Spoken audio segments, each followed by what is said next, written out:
We are back. Welcome from all of our Basement Tales followers. We're here with a new podcast called The Real Estate Riches Roadmap. And this podcast is basically going to be about how we can help you be successful in the real estate investing industry. And so some of the things that we're going to cover on these podcasts is we're going to have an investor guest from time to time. We're going to go over certain real estate investing topics that you might be interested in. And also, too, we're going to cover some funny stories that have happened in the past. And so today, what we have here today is we have Giovanni Ramirez, and Giovanni is one of our Clear Sky Education students. He also happens to own three companies called Imperial Investments, right? Imperial Landscaping and Imperial Contracting. So I want to welcome Giovanni to the podcast. We've got also Sam Jackman here as well. Sam Jackman is a broker with Clear Sky for Green Dot Realty. He's also one of the investors in Clear Sky Properties and Clear Sky Financial. So I want to welcome Sam as well. So thank you guys for having me, and it's a pleasure to be here. All right, so let's get started. First of all, how did we meet? How did we meet? Yeah. So I met you through Instagram first. And how I met you through Instagram is because I was actually trying to reach out to one of my childhood friends named Joel. And then the funny thing is, the same day I was going to reach out, he posted you. I think he probably did one of these podcasts also. And then he just put it right there on the caption saying that you was his mentor. And I was like, I'm going to go to the fountain instead of the sink. And this week we also learned we know some of your family. And we've been working with your family, your extended family, for 15 years. Yeah, like 15 years ago now. That's crazy how Yeah. the world's so small. So, yep. And then ever since then, send a DM to Charlie. I took him out to eat, and we had some good burgers and some fries, and then we just cashed up. He gave me his roadmap to success book, and then it was a great book. I highly recommend it. We went to Outback Steakhouse, right? I believe so. It's right there. Yeah. That's right. It's funny because here's a good story. So I know exactly how we met. So when we did this DM on Instagram, it was one of the first posts and the first time that somebody else had posted us and collaborated and actually put my @Charlie Heinzman. I think that's how you picked it up because Joel did it. And the funny thing about it is I didn't know anything about this social media stuff. So I think for Charlie Grass and Sarah, thank you to you guys out there. But when you first reached out to us with this DM, I'm trying to remember if I even DM'd you back. It could have been Sarah that DM'd you back. And so when we met for lunch, I do remember this specifically. I made sure that in the back of my car, I had the real estate roadmap to wealth in the back of the car. And so I made sure that I gave you a copy of that book. How many years ago was that? About a year and a half ago? No, it was only maybe been a year. It was only a year. Not even a year. So since then, yeah, you've been in the education. Right. And how many properties have you got? So I got in one property in Mullins Mills, Maryland. And then that one great. That one went great. I had a little backstory with that one. And then I got another one right now in the process of being sold in DC. So far so good in less than a year. So I think I only been knowing you for like 9 months. So Okay. All right. Yeah. So let's talk about your companies. Explain to everybody what each one of your companies does, because you've got 3 distinct companies, and then also explain how you got interested in real estate investing. Okay. So start with your landscape company. So actually my landscaping company is like my bread and butter, and that's how I started everything. And then I grew that for over 400 clients. Had about 15 W-2 employees, 5 1099s, and then that spilled over to construction because my main goal was always construction because my family's always been in real estate and construction. But I always knew that construction is like real estate, and when the market hits, it hits and it goes down. So when 2009 hit, a lot of my family lost their companies. Yeah. And real estate went down too, so I didn't want to fall into that same trap. So I took the long route. I went and started a landscaping business because that's more like a need, not a want.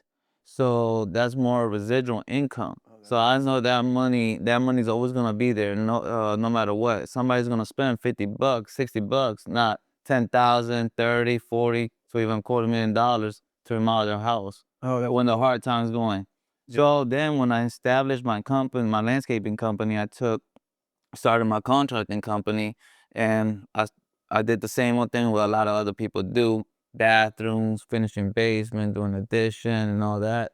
And then doing it for a few years, I started losing the love of what I do just because of right. the clients, and A lot of pressure from the client. yeah, It's just right. right, and Interesting and correct, do. correct. So many hassles, and then a lot like most people probably in the industry is like you you go from doing something you love to something like you dreading waking up. Right. And I like, okay, I need to move to the next step. Right. And then So that's how I was like, okay, it's time to go into real estate investment because that was always the main goal. But I did a stepping stone ladder. So if anything went bad, I always had something to fall on. Yeah, smart. And be good with. So no matter what, I'm always gonna be good. Bit of a diversification strategy Correct. for your income. Yeah. That is correct. I think that's a brilliant diversification strategy. Now, is each company its separate silo? In other words, Imperium Landscape. It's its own LLC, Correct. and then you have your own books and you have your own people that work for that company. Correct.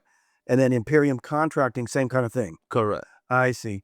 And then how about Imperium Investments? What does that look like? That looks like right now is like every single body that I use for Imperial Contract and all my contacts, I have like over 100 subs at any given time.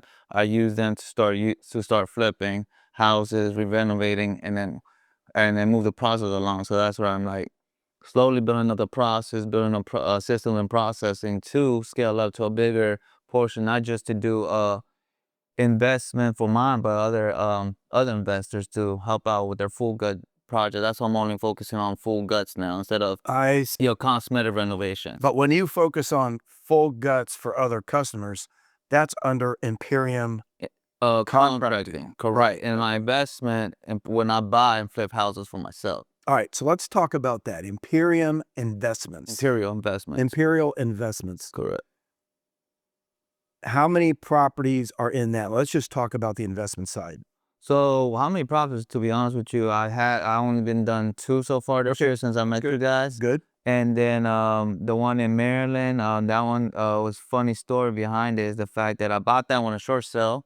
I got you guys helped me find it and get it, and then that was the process. And then I went through a little hiccup that the owner did not want to move. Thought that the house was still his, and then when I was out, Closing. So did you have a post-settlement occupancy agreement or any kind of agreement with him, or is he supposed to have gone at the closing? he was supposed to be gone at the closing, but I gave them until Friday to leave. Just as a Or courtesy. wait a minute. What day of the week did you buy it? I believe I bought it. On a Wednesday? No, not on a Wednesdays, because I gave them. I bought it on a Thursday, and I gave them to next Friday. Oh, okay. So you gave him a week and a day. Yeah, correct. And then for some reason, he didn't want to leave. So the thing, my guys were like, "Look, we can't keep working because the guy's here and it's become a hazard." I was like, "Yeah, it's a hazard now. I thought he was supposed to be gone, because I'm working on different projects, so I'm not always Right, but you were working on the exterior while he was still in the house. correct." Okay. So and then I went there and So a week and a day goes by. a week and they go. He's still in your house. Yep, and then That you're working on the outside. Packed up or anything? Or no league about moving? no packed up or anything. And then I walk in the house. He was literally in his drawers cooking some eggs and some bacon and had this coffee. Like nothing has happened. Did he at least offer you some eggs and bacon? No, No.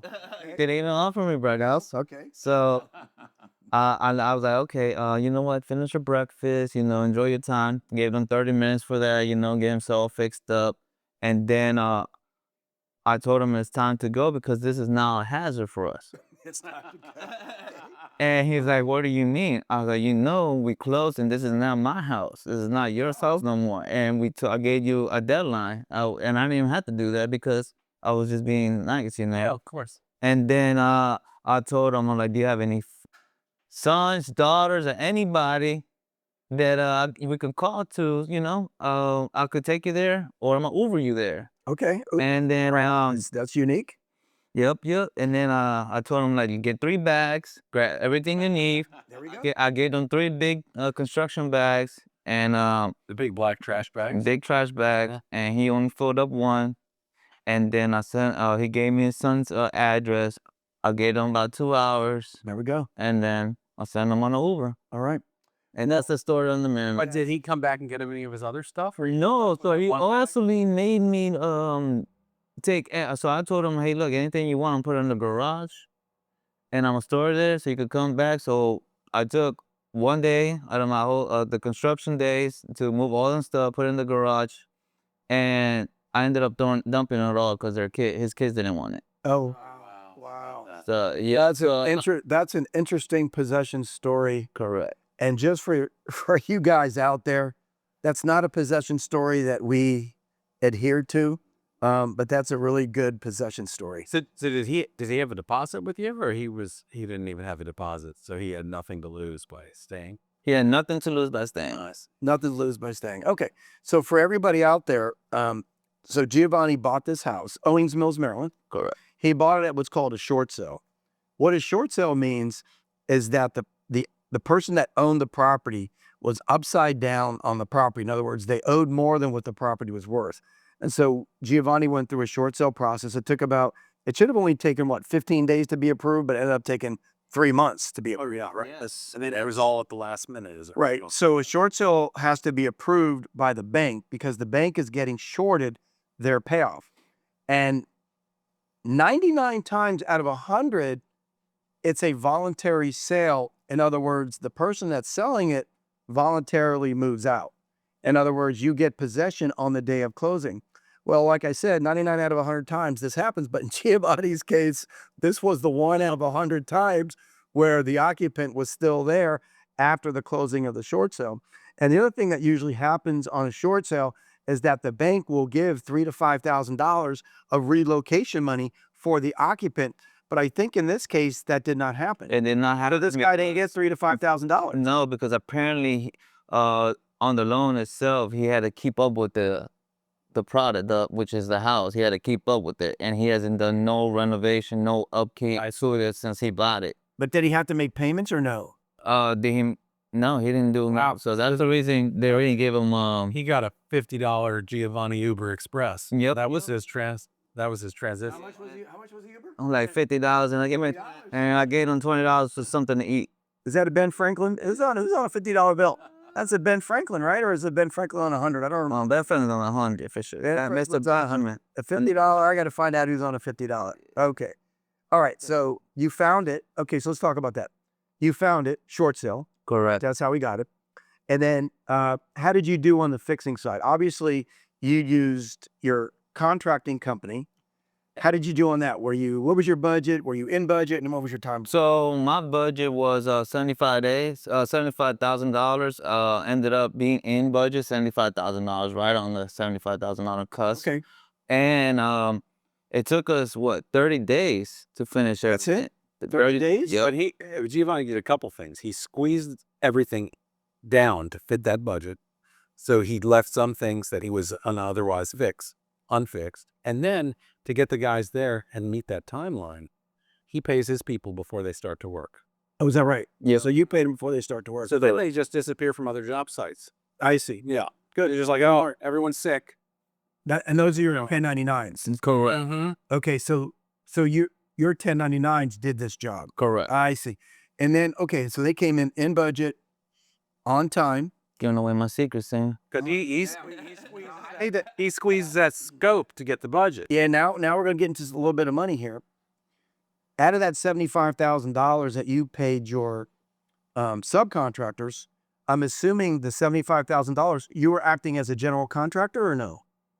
Yeah, I was a general contractor. Okay, out of the $75,000, did you take your normal 10, 15, 20% off the top on that? No. Was that $75,000 your cost? My cost. Oh, okay. Yep. That was my. And just for everyone's knowledge, what would you charge another investor? Oh, that's probably like it would be like about close to 90, 85, 90K. Okay, so you take like a 15% or a 20% JC fee. Yeah, about 50. So 75 grand, 15 grand, 90 grand, boom, you're out of there. Okay. And because it was your property, you obviously did it to cost. Correct. All right. So that's how you, okay. So you did a good job on fixing it. Funding it was through hard money lender? Yep. Clear Sky Financial. Clear Sky Financial. Yep. Okay. It was very smooth and easy. You All right. guys. Smooth. You guys made the process go very easy for me. All right. And I think we gave you, I know we gave you 100% renovation budget. Did we give you 100% purchase too? I don't remember. No, did not give you How much did you put down? 5%, 10%? I don't remember. I sure remember these things, but I have no idea. Yeah, I think I know I put down 30,000. 30,000 in the purchase, but 10%. The draws were pre-draws. So before he had work done, he'd get the draw money. Yeah, we gave him 25. And he used that money as a pre-draw against his contractor. So that money was out the door, and then those guys went to work, and that's how they got. Perfect. They really executed nicely. Good. Yep. All right. Find it, fund it, fix it.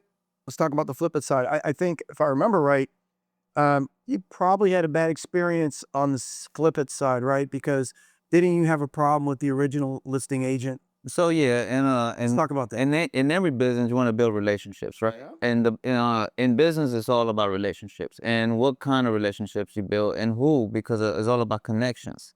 You don't know who's gonna lead you to well. You don't know what person knows who. And then so I took that same aspect from my other business that built Yep. connections, relationships. I like it. Took it and the broker that actually did the short sale was gonna be my brokerage to sell, so she was gonna be quadruple dipping actually. And that's a really good move. That keeps her very engaged. Correct. Where you would think, right? You would think, right? I That's remember. the question. You would think, but she literally did not do a single thing. She literally didn't even put a sign up. Awesome. The pictures that she sent to take was low quality pictures. Yeah. Yep. Could have been done through my iPhone. Yep. And then she did not do a single open house All right. in 3 months. And she didn't even do staging and virtual staging. And no staging, no virtual staging. Okay, so that's pretty important. So one of the things that we got to do is we have to take responsibility with you as well, because one of the reasons why you used this listing agent was because she also had done a couple of short sales in Fredericksburg, Stafford, Virginia. So I thought it was really smart that you tried to get the relationship with her. One of the things that we didn't know was that she wasn't a very good agent, not putting a sign up, not recommending staging. And so the fact that you didn't stage it, the fact that it wasn't virtually staged, these are, and in low quality pictures. And that's basically the whole houses, the whole art of real estate sales. Other than the price, that's it. There's no free agent to do. Right. And so then what happened? So then you realized that this wasn't moving the way you wanted to move. Right. And so you ended up doing what? Tell me what. Ended up letting her go, firing her. Firing her. Yep. She didn't go easy. And she did not go easy. I had to get my lawyers involved. Oh, I didn't know this part. Yeah, and that's a crazy thing, right? Because that never happens in real estate. That's like a double strange thing. Right. He's had this strange event getting the person out, and now he's got this strange event getting rid of the realtor. If someone tells a realtor they don't want their services, the normal response is just, I got to go. Thanks. Thank you very much. Yeah, maybe need some in the future. Yeah, precisely. Just be kind. Yeah, and then she was trying to say, Wait a minute. I don't know what this means. Okay. So you have a listing agreement with this agent and her broker. Yeah. You want to change agents. What kind of lawyer did you even hire? How does this work? You just sent them a mean lawyer letter on some legal law firm? That's like the ones I have on call. It's not even get them from my other businesses. And then they went, and also I got a few friends that are brokers, so they know how to get out of these jams also. So they're the one that actually helped me more than actual because they were. So then you got a release. So you got a release from your. Yeah, because she was not gonna let me release. She was like, I don't think anybody would take this listing because there's no commission involved. I was like, what you mean that there's no commission involved? So they're paying her like 2.5%, 3%. Yeah, exactly. But she was saying that For the you mean for the buyer side? no, like for example, to sell it because of the fact that she's not gonna let it go. She's gonna take the commission. I see. So she wants the buyer commission as well. Yeah. No. She wouldn't release the listing. She was no one will take your listing because I'm not releasing. Oh, I see. Oh, okay. So she just started a nonsense conversation. Well, I never even heard of anything like this. Okay. All right. So she walks down the road. Mm-hmm. You got the release. Correct. And then you hired what? Tell me what happens next. So I hired one of my close friends as one of the top real estate firms in Maryland. So What he did was exactly the complete opposite of what she did. He actually sold it in one weekend, one open house. He did. Oh, hold on. Okay, good. So this is the flipping it part. He did an open house. Yep. Probably took better pictures. Better pictures. Added a Oh, sign. shocker. A sign. Okay. That's funny. Yep. He He did, did he recommended, let's go. You already also know enough money. Let's not stage it right now. Let's do a virtual staging. Yes. See how that goes first. And then he did an open house. He put the listing on Thursday and did an open house on I think Saturday or Sunday, one of those 2 days. And then you had it under contract when? Yeah. Monday? Yep. There you go. And I sold it to somebody that works for the Ravens. For the It's to the Ravens. But yeah, one of the scouts for the Ravens. So yeah. But you brought up something that I just heard. You said something when you were losing money.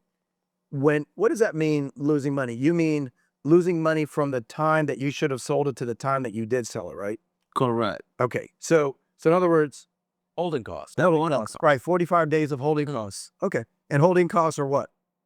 They're going to be the interest expense, the tax expense, the insurance expense.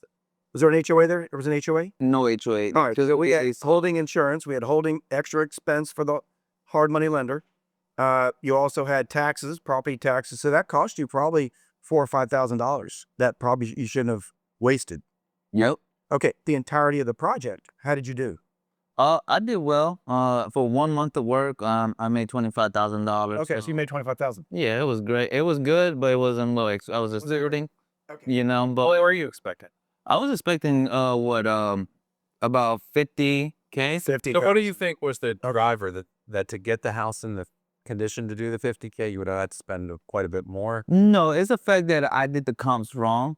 The front end and a little bit. the market didn't change. It's just the fact that the comps were done wrong, and that was my fault. So I take full responsibility. But like I always tell people, it's not about the money you make; it's about what you learn in the process of doing it. What's wrong with the comps that you? The fact that it's overthinking and Or the elevation. Over 75 versus 450. No, I know. yeah, 485. So basically, I guess it was a split level home and a colonial home, And then split level, And the neighborhood. and then didn't sell as well as the colonial. correct. Okay. So that's learning. All right. So the 25,000 profit. So you probably made about an 8% profit margin Correct. on the entire deal. Yeah. Okay. Well, It's not bad. is your target was probably 12%, or Mhm. in your case you're targeting 16, but realistically 12% in this model works pretty well. Yeah. So it was a little bit shy. Correct. So, but no worries. Like I'm saying, one thing that someone can never take, and is more valuable than money, is the knowledge you get through the process. Yeah. Knowing the process, knowing the pizza, getting the connections, and building the relationships. And learning. Learning is the most And learning. important. And I think for us though, our reputation is sort of, with all these deals that you guys do being a student, our reputation is on the line because it's funny because I have 2 goals for you students.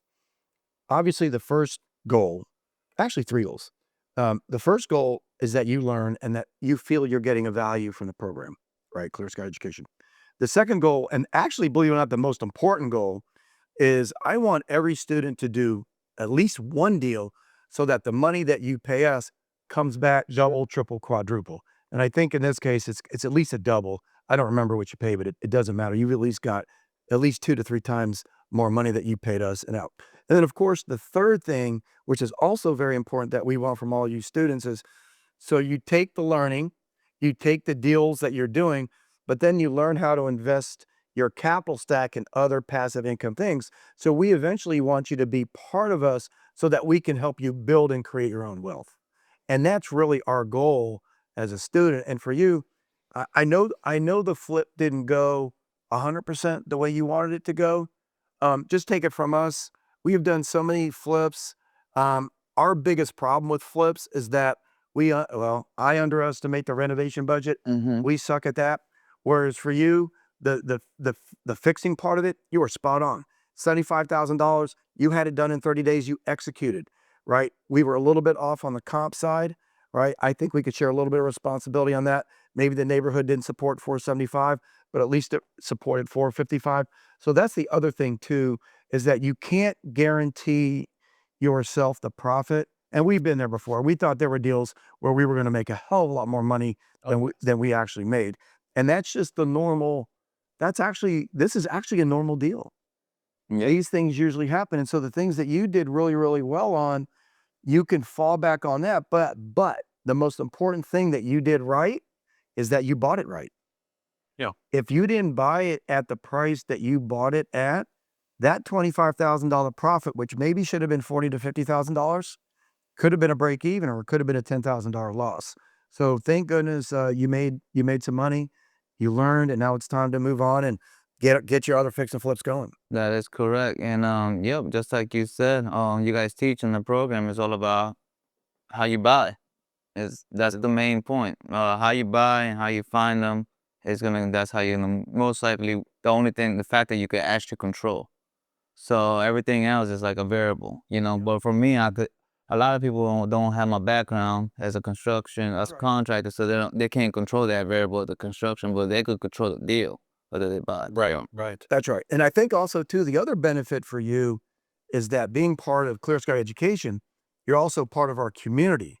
So now that our community knows about you, now one or two of the guys within our community are now hiring you to do their contracting work. That is correct. Nice. Now, I guess my question for you is this. Was that benefit, did you understand that benefit coming into the program, or was that just something that just happened? To be honest with you, I'm always thinking ahead. Oh, okay. And it was something I'm like, okay, investors, I got A network. and I'm gonna need it. I'm gonna need that too, you know. But at the same time, I fill the room and see who's in the room and Well, people will be drawn to you. It's your success. They see your pictures of your. I let my success and my Exactly. tell the story, and then they want to hire me, they can't, and they don't, fine, you know. So I let the success. If they don't want me, I'm in the tag worker, right? The next, Correct. It's good. Okay. Yeah. So I guess what can we say in closing? Let's just get a couple of closing thoughts. I'll get started so you guys can follow suit.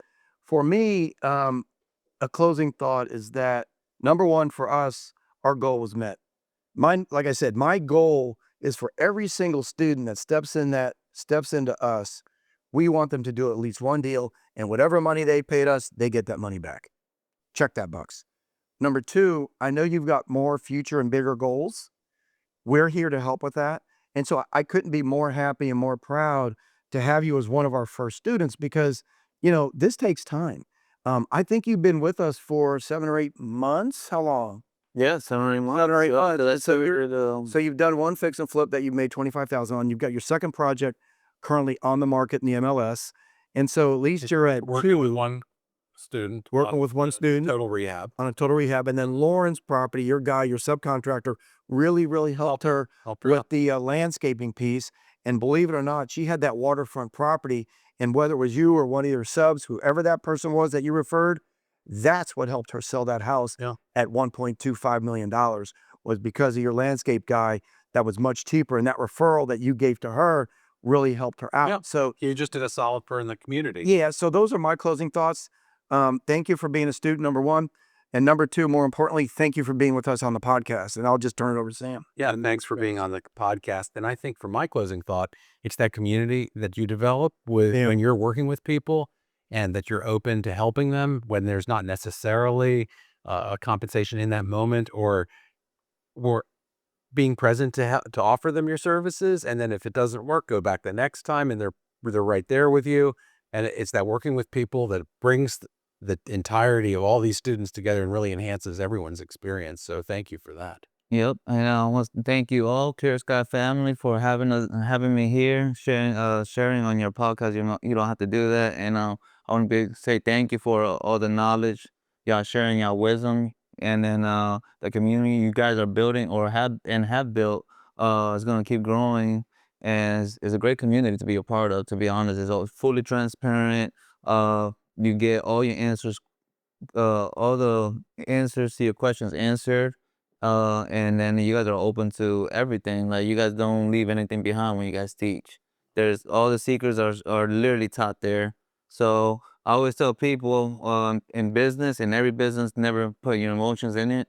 because emotions do. Right. Yeah, you lose a lot of money and when you put your emotions in it. You just have to execute the plan and work the plan. If you don't work the plan, don't expect to be successful in it. So thank you, and I hope you guys have a great one. Yep, and thank you. And I'll close it with this. Just remember, on the real estate roadmap to riches, you're following a roadmap. But remember, the roadmap isn't going to be the same for everybody. Yeah. Right. And so your experience and what you bring to to the students and what you bring to our community is very, very valuable. And for us, we want to help you on your roadmap to wealth. So thank you very much. Thanks.